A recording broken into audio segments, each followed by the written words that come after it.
درس سے پہلے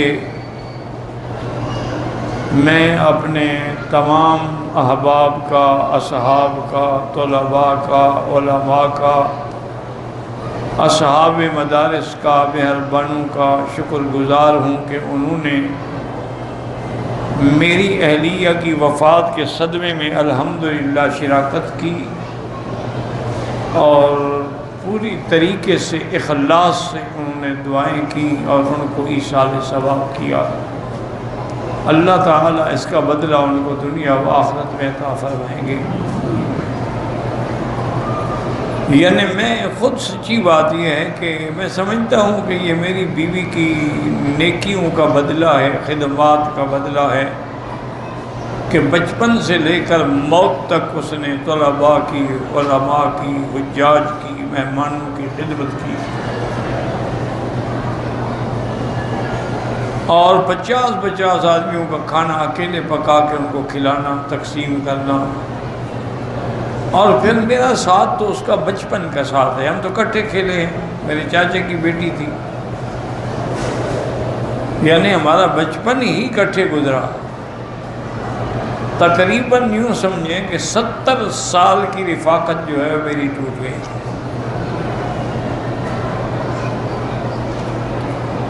اللہ اس کو جوار رحمت میں جگہ دے اور اللہ ان کی قبر کو باغ جنت بنائے۔ ابھی میں درس میں بیٹھا تھا تو درس سے پہلے مجھے ٹیلی فون آیا ہے کہ بہت بڑے بزرگ ہیں، اللہ ان کو سلامت رکھے۔ انہوں نے کہا کہ میں نے رات خواب میں دیکھا تو انہوں نے فرمایا کہ میں بہت خوش ہوں، یہاں مجھے بڑی عزت ملی ہے اور سب مجھے یہ کہہ رہے ہیں کہ اس لیے تمہیں عزت ملی ہے کہ مکی صاحب کی بیوی ہو۔ تو میں بہت زیادہ خوش ہوں، اتنے اس نے خوشی کا اظہار کیا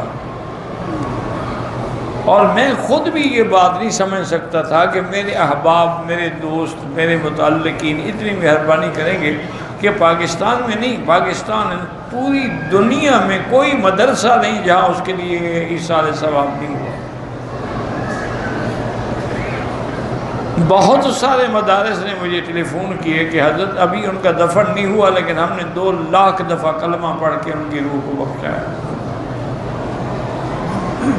مدارس نے تمام تعلیمات اپنی بند کر دی کہ تعلیم بند کر دو، صرف مکی صاحب کی بیوی کے لیے تلاوت قرآن کر کے دعائیں کرو۔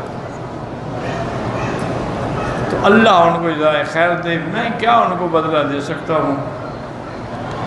یہ تو سرزمین حرم کے برکات ہیں۔ یعنی آپ اندازہ کریں کہ آپ کے ملک میں پریس کلب کا میرے ساتھ کیا تعلق، یعنی میں زندگی میں کبھی پریس کلب نہیں گیا اور نہ میں جانتا ہوں کہ وہاں کون لوگ ہیں۔ انہوں نے باقاعدہ تعزیتی اجلاس کیا اور وہاں بیٹھ کے ایصال ثواب کرایا۔ تو یہ اللہ کی طرف سے ہے، اس میں میرا کوئی نہ کمال ہے نہ بزرگی ہے، اور درخواست ہے کہ دعا کریں کہ میری ہمشیرہ، وہ بھی بیچاری بہت تکلیف میں ہیں، اللہ ان کو شفائے کاملہ، صحت عاجلہ عطا فرمائے اور اس بڑھاپے میں کسی کا محتاج نہ کرے۔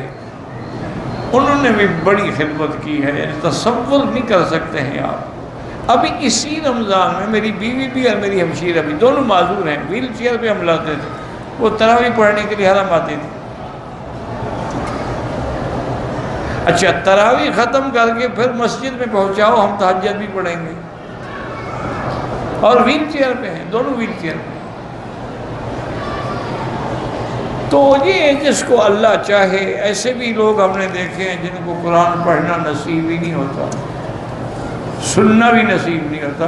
میں نے کئی لوگوں کو دیکھا، تراویح کھڑی ہے، نماز ہو رہی ہے، وہ سو گئے۔ کسی نے کہہ بھی دیا تو کہ جی ہم مسافر ہیں، مسافر کے لیے تو فرض نماز میں بھی قصر ہے۔ اللہ کے بندے، مسافر ہونے پر ہمارا عقیدہ ہے کہ مسافر کے لیے قصر ہے، مسافر کے لیے روزہ نہ رکھنے کی رعایت ہے، اس میں کوئی شک نہیں۔ لیکن آگے آپ نے نہیں پڑھا قرآن کہ وَأَن تَصُومُوا خَيْرٌ لَكُمْ، اگر روزہ رکھو تمہارے لیے بہتر ہے۔ یعنی سفر میں روزہ نہ رکھنے کی اجازت ہے، یہ نہیں حکم ہے کہ بالکل نہیں رکھنا۔ لیکن حکم آگے یہی ہے کہ اگر رکھو تو تمہارے لیے بہتر ہے، کیونکہ پھر رمضان تو نہیں ملے گا نا، قضا کرو گے تو کسی دوسرے مہینے میں کرو گے، رمضان کے برکات و ثمرات تو نہیں ملیں گے۔ تو اسی طریقے سے الحمدللہ ثم الحمدللہ۔ اور پھر تھوڑا سا اگر آپ ذہن پہ زور دیں، سفر تو میرے مدنی کا تھا کہ اونٹنیوں پہ سفر ہوتا تھا، گھوڑوں پہ سفر ہوتا تھا، یعنی 8 دن کے بعد حضور مدینہ پاک سے مکہ پہنچتے تھے، آپ تو 3 گھنٹے میں پہنچ جاتے ہیں۔ اور تپتی ہوا صحرا، ریت ہے، لو چل رہی ہے، نہ درخت ہے، نہ کوئی منزل ہے، نہ ٹھکانہ ہے، اسی میں سفر ہو رہا ہے، اور کپڑے ایسے لٹکا دیے تو بس وہ ایک قسم کا چھت بن گئے۔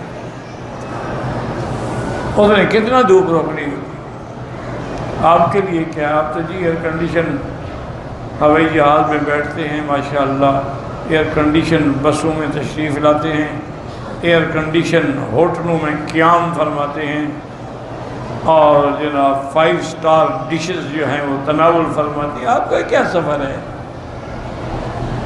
پھر بھی کہیں کہ جی نہیں ہم تھک گئے تھے اس لیے عمرہ نہیں کر سکے، انا للہ و انا، یہ نہ کہو تھک گئے، یہ کہو کہ اللہ نے محروم